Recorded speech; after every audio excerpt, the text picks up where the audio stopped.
और आपको बता दें कि आज लोकसभा में राजनीतिक दलों को आरटीआई के दायरे से बाहर रखने के लिए पेश किया गया जो बिल है वो सामने आएगा।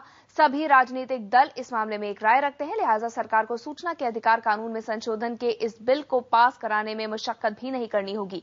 इसके अलावा यूपीए सरकार के ड्रीम प्रोजेक्ट खाद्य सुरक्षा बिल पर भी लोकसभा में बहस हो सकती है।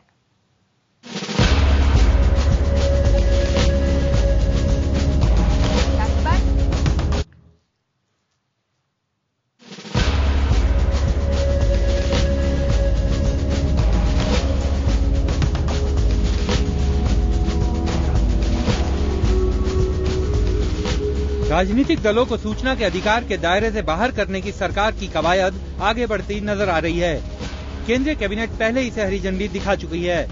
अब सोमवार को कार्मिक मामलों के राज्य मंत्री वी नारायणसामी इस संबंध में लोकसभा में बिल पेश करेंगे। सूत्रों के मुताबिक सरकार सूचना के अधिकार कानून के सेक्शन 2 में संशोधन कर राजनीतिक दलों को सार्वजनिक संस्था के दायरे से बाहर रखने का प्रस्ताव कर सकती है। प्रस्तावित संशोधन के जरिए ये साफ किया जाएगा कि जन प्रतिनिधित्व कानून के तहत पंजीकृत किसी भी राजनीतिक दल को सार्वजनिक संस्था की परिभाषा से बाहर रखा जाए। उम्मीद है कि तुरंत बिल पास हो जाएगा, क्योंकि सभी राजनीतिक दल इस मामले में सरकार के साथ हैं। कांग्रेस इसके संकेत भी दे रही है। सभी पॉलिटिकल पार्टी इस देश में सबकी राय थी कि हम इसको आरटीआई के अंतर्गत आने के बजाय, जब हम ऑलरेडी एक इलेक्शन कमीशन में हैं, तो एक तरह से कॉन्ट्राडिक्टरी होगा कि हम इलेक्शन कमीशन के भी परिव्यू में रहें और आरटीआई की भी परिधि में रहें। बीजेपी समेत बाकी राजनीतिक दल भी इस मामले में सरकार के साथ खड़े दिखाई दे रहे हैं। सूत्रों के मुताबिक राजनीति के अपराधीकरण को रोकने के लिए हाल ही में आए सुप्रीम कोर्ट के फैसलों के खिलाफ भी राजनीतिक दल चर्चा कर रहे हैं।